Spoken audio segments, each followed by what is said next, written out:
Before we get into the build, I just wanted to say that I do stream over on Twitch Monday through Friday from 10 EST until about 2 EST. I stream on weekends as well, but that time can vary. I just wanted to put a shameless plug out there. So yeah, thank you. Hi everybody, welcome back to the channel. I wanted to bring you a build today that I've been running a lot in OPR. I've been having a lot of fun with it. Probably the most fun build I've ever played. And that is the Warhammer Blunderbuss. Now we'll talk about each artifact, where to get them, and what perks I put on them.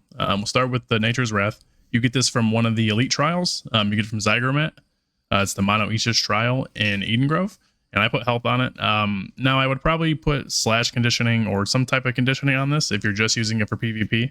I use it for PvE as well when I heal, so I put health just as a general perk. But yeah, any type of slash would be fine. The next we have the Pestilence. I put Plague Splitting Grenades on this. You get this off the PvP track. You got to be past level 20, and then you can have a chance every 9 tracks. And for the last one, we have Endless Thirst. You get this from Mahana in Savage Divide. And I put Regenerating on this. Probably the best PvP perk. You could also look at Refreshing Toast, but I would recommend Regenerating. Okay, next we'll go over the gear. Two of these pieces have just LE slash and health conditioning. I do think conditionings are great, and the elemental version's also great for when you're fighting in a clump. So we have 2 pieces with that. And then this piece we just put health on. Again, I would probably go some sort of conditioning, either whether it be flame or slash, thrust, whatever. This piece, I have thrust conditioning and exhaustive net shot. We're wasting a perk with void harnessing, but this is for a different build, and I wanted to have exhaustive net shot, so I just kept it. It's not a big deal. And the final piece is also health slash and LE. You'll notice the gems, we're rocking 4 punishing opals. So we're getting a little bit of less elemental absorption, but more melee damage, and that's where the Nature's Wrath comes in. So we have 4 of the opals, and we have 1 flame just with the extra fire protection. Okay, next we'll go over the weapons. For the weapons, we're running a hammer. We have Sundering Shockwave and Plagued Crits and Trenchant Strikes. Now, I wish it was Plague Strikes instead of Plagued Crits, but this is what we rolled, and it's what we got. As far as the gem goes in it, we're rocking the Rune Glass of Electrified Onyx. So it's just giving us the more damage if anybody's above 70% health. Plus, we're doing extra 8% lightning to them, so that's always nice. For the Blunderbuss, we have the Pestilence. You can't change anything else on it, but this is basically just your disease blunderbuss. So if you're in a clump, you shoot your grenade. One important thing to note about this is when you shoot the grenade, you need to keep the pestilence out until the grenade explodes. Otherwise, you're not actually putting any of the disease on them. So that is important to note. So next we'll go over the jewelry. We're rocking the Tanglevine Amulet. This is what everybody uses for thrust protection. You can also rock flame protection if you want, but this is generally what you go. Per match, you can switch it if you need to, but this is kind of just the normal. For the ring, we just have Hardy Strike Damage, Invigorated Punishment. This is just off the reward track. Really good ring. And then the ring where you're still rocking the Endless Thirst. Now I just want to go over the weapon mastery. We'll start with the Blunderbuss. We're going Net Shot, Azal Shrapnel Blast, and the Splitting Grenades. So we put the Plague Splitting Grenades on the Blunderbuss itself just to get the extra disease off of it. But here's the tree itself. I'm not going to go over each individual point.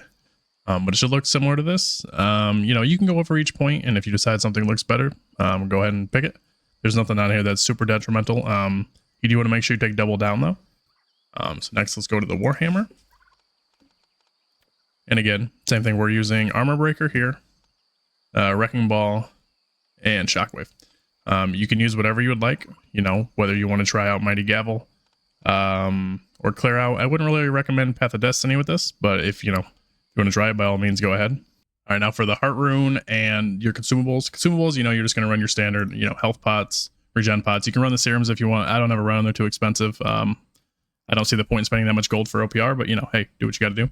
Hearty Meals are always good. And then you can keep this slot open. There's no point to run the mana pots or anything with the Endless Thirst because the time and power just expires with Nature's Wrath. So I just leave that spot open, usually for Zephyr Cakes. And then the other consumables you're going to want each match. You're going to use, whatever food you need. Usually it's bread for me, your Honing Stone, your Hearty Meal, and then Desert Sunrise, which I guess I do not have any on me. So yeah, and then for the Heart Rune, I usually go Stone form just because I like to be a little bit more in the fight. I don't normally like to just chase healers around. I do if I have to, but I like to kind of be in the mix a little bit. So usually it's Stone form. You can also go Vines. Vines is really good. If you want more disease, you can always go Bile. And that's about it. I wouldn't really recommend any of the other ones. So before anything, these are the stats that I usually run. But I did want to mention, make sure you are using orichalcum cartridges in your blunderbuss, just the extra damage, that's all. I forgot to mention it earlier. But yeah, this is the normal stat split. I found if I went like 411 strength and 150 con, the extra damage I'm getting versus the survivability just isn't really worth it. I mean, most of the time, if you're not one tapping a healer with 411 strength versus the 360, but you're still killing the the squishier like muskets and stuff like that with the armor breaker with this setup. The 50 int just comes from having the pants that have int, so I was just getting that point just to make some use out of it, probably wouldn't have the int otherwise, but I just have that because of that. The extra damage is kind of nice though. You do get some extra, they're inflicted with the disease and stuff, so you'll get some extra damage off of it. All right, so we're just gonna do a little damage test for you. Up here in Brightwood, you can see if you come to this shrine, walk over here, this is basically the best dummy if you ever need to test damage, if you want to change your stats and whatnot, just to see. So we'll go ahead and pop a honing stone just so it's pretty accurate. We already got the food on. So if we put the disease, just for the extra intelligence boost that I have, you go shockwave into heavy, into armor breaker. Those are the numbers. I mean, it's pretty good numbers. You had 8k off the auto. It was a crit, and then you had 7k off the armor breaker. So it's pretty good damage. Now we'll wait for that to reset. We'll do it without the shockwave so you don't have the extra rend. Again, so here's the disease, plus the numbers from the blunderbuss, and then the heavy, 6k, and then that, if it crits, 8k on the armor breaker. So it is a lot of damage. Okay, now our stats are changed. We'll go back there and show the damage. So we'll apply the disease first. Here's the blunderbuss damage. And then if we go rend into half heavy, into armor breaker, that one didn't crit, but it was still 77 on the armor breaker, and it was 73 on the half auto. So the damage comparison really isn't that much better. I mean, the auto, you're getting like 400 more damage-ish, but you're also losing 2k health plus the 10% elemental physical armor. So I would definitely recommend going the 200 and just 360 up here, but again, you can do whatever you would like. I also thought I'd throw this in here. The difference of having like a Nature's Wrath versus having a Featherweight. This one does still have the increased melee damage gem, so the empower from it will still be the same. We'll just show the difference real quick. Show that. The rend, half heavy, and armor breaker. So there, you can actually see the damage there. The damage is quite a bit different with Nature's Wrath. You could run the Featherweight here if you really wanted to with 2 heavy pieces here for extra survivability. But the extra damage is just way, way better than the extra survivability from the Featherweight. Yeah, I just want to say thank you for watching. Now I'm going to play some clips from recent OPR matches. I hope you enjoy and have a good day.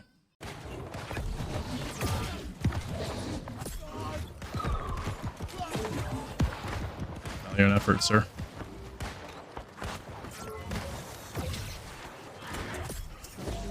Dude, that'll never get old. I fucking swear, bro.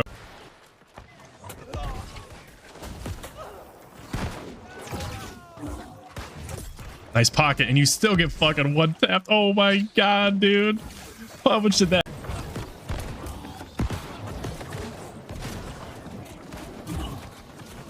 It's a feminine phenomenon. Hey, that's not very cool, dude.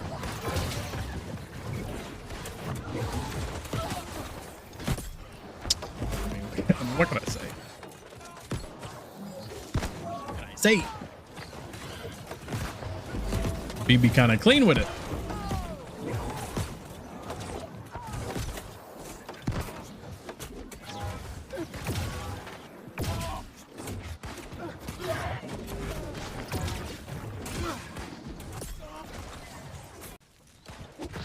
I hate to remind you this, but Aim Labs is free, dog. We can't be missing those. It's literally free. You don't got to pay anything. See that? You know why I hit him? Because I do Aim Labs. You know why I hit him? Aim Labs, bro. You know why I hit him? Aim Labs, dude. It's just truly that easy.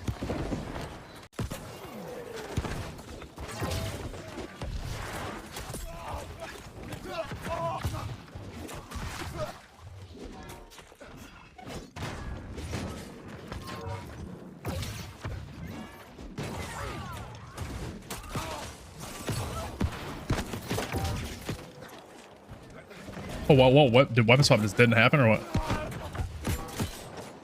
The fuck?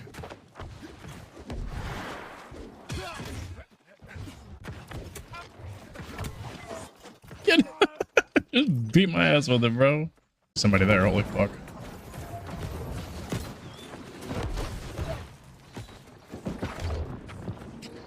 And his name was John Cena. Do, do, do, do.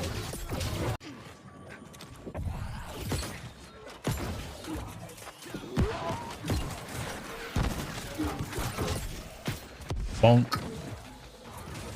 Big bonks only, dude. Bonk.